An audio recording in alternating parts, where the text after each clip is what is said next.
Penuntun Saat Teduh Sinode Gereja Kristen Jakarta, Kamis 5 Agustus 2021. Jangan menengok masa lalu. Bilangan pasal 11 ayat 4-5. Orang-orang bajingan yang ada di antara mereka kemasukan nafsu rakus, dan orang Israel pun menangislah pula, serta berkata, siapakah yang akan memberi kita makan daging?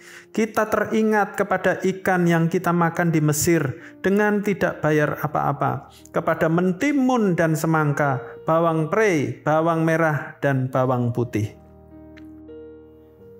Kita teringat kepada ikan yang kita makan di Mesir dengan tidak bayar apa-apa, kepada mentimun dan semangka, bawang prei, bawang merah, dan bawang putih.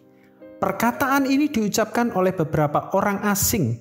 Dalam Alkitab Terjemahan Baru menerjemahkan dengan kata orang-orang bajingan yang ikut dalam perjalanan orang-orang Israel saat mereka keluar dari perbudakan di Mesir.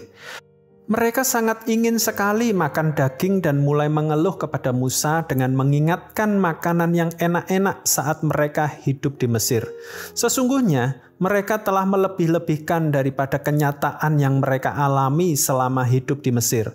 Mereka berkata bahwa mereka dulu dapat makan ikan tanpa membayar apa-apa, atau dengan kata lain mereka sudah hidup enak selama di Mesir.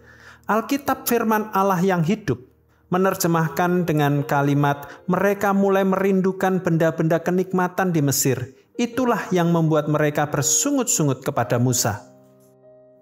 Kisah di atas dapat saja terjadi dalam kehidupan kita, bukan? Kita sudah dimerdekakan melalui penebusan Kristus di kayu salib.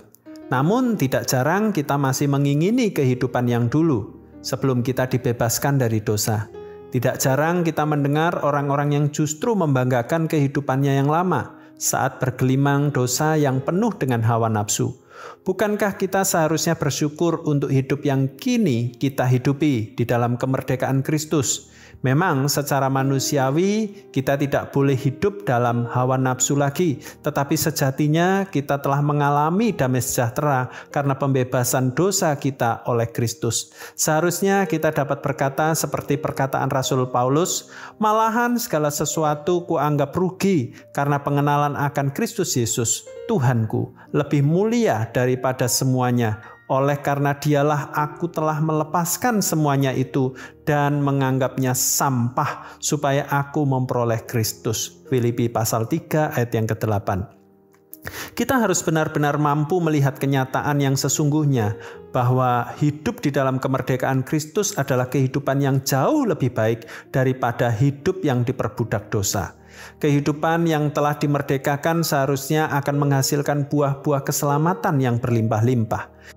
Kehidupan yang telah dimerdekakan Tuhan memampukan kita untuk hidup yang maksimal bagi Allah dan sesama kita.